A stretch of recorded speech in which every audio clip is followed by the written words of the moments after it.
तुम क्वेश्चन ही गलत पूछते हो। नहीं पूछने हैं सर। मेरे ना मम्मी कह रही थी कि उनकी ना किसी बहन की बेटी है, तो उनके यहाँ जो कुत्ता है ना, उसको पालने वाली मौसी ने कुछ बताया था, वो कर लूं।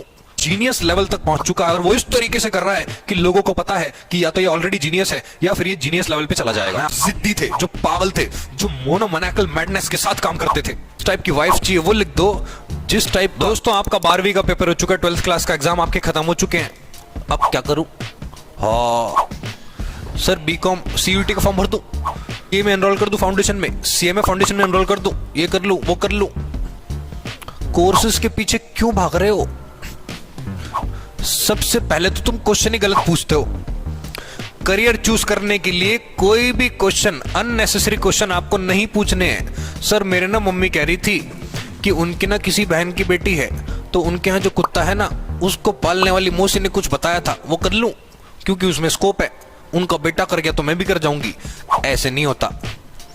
आप 50 लोगों की एडवाइस ले लो और उसमें 50 एडवाइस में से आप 10 फॉलो कर लो, तो आप वो बन जाओगे जो आप कभी भी बनना नहीं चाहते थे।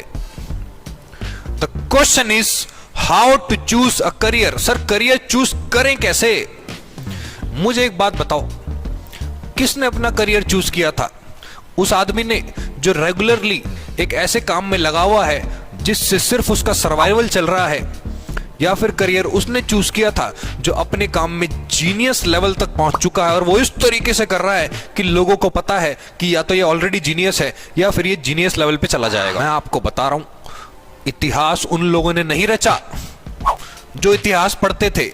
इतिहास उन लोगों ने रचा है जो जिद्दी थे, जो पागल थे, जो मोनोमैनिकल मैडनेस के साथ काम करते थे। अब मैं आपको 3 ऐसे क्वेश्चन देने जा रहा हूं जिन क्वेश्चंस के आंसर करने के बाद आपको यह डिसाइड करना है कि आपका कैरेक्टर, आपका नेचर कैसा है। उसके बाद ही आप अपना करियर चूज कर सकते हो। अगर उसके बाद भी आपको समझ में ना आए तो गो विद द फ्लो। अब ये फ्लो क्या होता है ये भी मैं आपको वीडियो के एंड में बताऊंगा कि अगर आप उस कैटेगरी में हो कि बिल्कुल ही दिमाग में कचरा भरा पड़ा है, यानी कि 505 करोड़ लोगों ने 50 लाख करोड़ बातें आपके दिमाग में भर दी हैं और फिर आपको कुछ समझ में नहीं आ रहा कि क्या करें, या फिर आप ऑलरेडी उस स्टेज पे पहुंच चुके हो कि आप ऑलरेडी बहुत सारी चीजें कर चुके हो और फिर भी आपको समझ में नहीं आ रहा कि क्या करें, तो भी मैं आपको बताऊंगा कि फ्लो के साथ कैसे जाएं। पहला क्वेश्चन जो आपको पूछना है, क्वेश्चन नंबर 1, हु एम आई। हाँ सर, ये कैसा क्वेश्चन है? हाँ मैं हूं कौन, के आमी। सर ये तो जनरल क्वेश्चन है। जनरल क्वेश्चन नहीं है ये। आप इस क्वेश्चन का आंसर लिखो। आप पता क्या लिखोगे? Sir my name is Kuldeep Batra. ये नाम आपको आपके माँ बाप ने या दादा दादी जी ने दिया था। नाम तो कुछ और भी हो सकता था, कुछ और नाम होता तो क्या होता? कुछ नहीं होता, आप वही रहते जो आप हो। लेकिन आप हो कौन? सर मैं ना एक कॉस्ट एंड मैनेजमेंट अकाउंटेंट हूं। ये क्वालिफिकेशन है आपकी, इससे आपकी पहचान नहीं है। This is not your identity. Qualification आप कुछ और भी कर सकते थे। आप एक डॉक्टर भी हो सकते थे, इंजीनियर भी हो सकते थे, आप एक एंटरप्रेन्योर भी हो सकते हो, लेकिन वो आपकी पहचान थोड़ी है, वो तो आपका डेजिग्नेशन है। वो डेजिग्नेशन भी आपको आपके काम ने दिलाया। सर मैं ना एक अच्छा आदमी हूं। ये क्या है? आपकी आइडेंटिटी। ये सारे ट्रेट्स जो आपकी पर्सनैलिटी को दर्शाएं वो लिख दो। हु एम आई। इस क्वेश्चन का आंसर अगर आप 30 डेज तक करोगे तो पॉसिबिलिटी है कुछ दिनों में आंसर चेंज हो जाए और कुछ पॉइंट्स ऐसे आएंगे जो बार बार उठेंगे, जो बार बार सिमिलर पॉइंट्स आएंगे। बस उन्हीं पॉइंट्स को पकड़ के रखना है, आपको कुछ दिनों में समझ में आने लगेगा who am I. Question number 2, what do I want. आपको चाहिए क्या? मुझे चाहिए क्या? What do I truly want. आपको चाहिए क्या लाइफ से? मुझे बताओ रियलिटी में आपके जो प्रैक्टिकेबल, जो आपको अचीव करना है, वो आपके गोल्स क्या हैं? क्या चाहिए स्पेसिफिकली लिख दो, अमाउंट लिख दो, जिस टाइप की वाइफ चाहिए वो लिख दो, जिस टाइप का कुछ भी घर चाहिए वो लिख दो, स्पेसिफिकली लिख दो आपको चाहिए क्या। सर क्या आपके पास लिखा है? बिल्कुल लिखा है, रिटन फॉर्म में है, राइटिंग में। पूरा टेम्पलेट दे दूंगा मैं आपको राइटिंग में। और हाँ, वो चीजें बिल्ड होनी शुरू हो चुकी है, मैंने अचीव भी किया है कुछ टारगेट्स, तो मैं आपको बता दूं, बिल्कुल प्रैक्टिकल बात आपको बता रहा हूं। तीसरा question, question number 3, what are the steps that are to be taken in order to achieve those goals.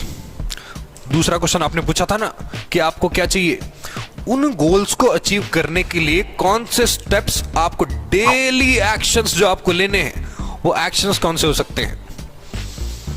ठीक है, वो स्टेप्स आपको लिखने हैं। अब आपको कितने एक्शंस लिखने हैं, आप 20, 50 से लेकर 100 एक्शंस तक भी लिख सकते हो, लेकिन उन 100 में से आपको बाद में सिलेक्ट 20 ही करने हैं। उन 20 में से जो आप प्रैक्टिकली 5 फॉलो कर पाओ, 5 से आपको स्टार्टिंग करनी है। तो 3 क्वेश्चंस का आंसर आपको करना है, उसके बाद आप पता लगा पाओगे कि आपको लाइफ में एक्चुअली चाहिए क्या। अब क्वेश्चन ये बनता है कि सर वो जो कोर्सेज होते हैं जो आपने पहले बताए थे, नाम लिया था ना, CA, CMA, BCom, MBA, पता नहीं क्या क्या फलाना ढिमका, वो क्या था? वो जरूरी नहीं है लाइफ में? बिल्कुल जरूरी है, मस्ट है। जॉब करने के लिए ग्रेजुएट मांगते हैं। तुम कहोगे नहीं जी मैं तो हूं नहीं करता ग्रेजुएशन, बताओ क्या कर लोगे? और घर पे पैसे की नीड है, जॉब करने गए, लाओ ग्रेजुएशन है नहीं लेकिन जॉब दो, नहीं मिलेगी। भाई एजुकेशन भी जरूरी है। तुम्हें क्या लगता है अनएजुकेटेड आदमी ही सक्सेसफुल बनता है क्या? नहीं, अनएजुकेटेड वो है जो सीखना नहीं चाहता। बिल्कुल मैं मानता हूं डिग्री की जरूरत है, लेकिन डिग्री की जरूरत एक लिमिटेड नॉलेज तक है, उसके बाहर प्रैक्टिकलिटी कुछ और ही होती है।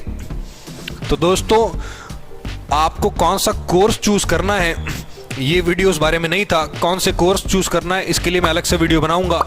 तब तक के लिए अगर आपने चैनल को सब्सक्राइब नहीं किया तो पहले चैनल को सब्सक्राइब कर दो। अगर ये वीडियो आपको काम का लगा, 3 क्वेश्चंस का आंसर जरूर कर देना, ठीक है? कमेंट में लिख के बताना अगर आप लिख सकते हो तो उन क्वेश्चंस के आंसर, ठीक है? तो चैनल को सब्सक्राइब कर देना और बेल आइकन को भी प्रेस कर देना, क्योंकि ऐसी और पावरफुल वीडियोस मैं आगे भी लेके आने वाला हूं और आपको बताने वाला हूं कि अगर आप 12th कॉमर्स से बिलोंग करते हो, 12th के एग्जाम आपने अभी दिए हैं, उसके बाद कौन कौन से अपॉर्चुनिटीज आपके सामने आ सकती हैं बट इन 3 क्वेश्चन का आंसर करने के बाद। तो अगली वीडियो में आपसे मिलते हैं आपसे नेक्स्ट वीडियो में। अभी के लिए take care and bye bye.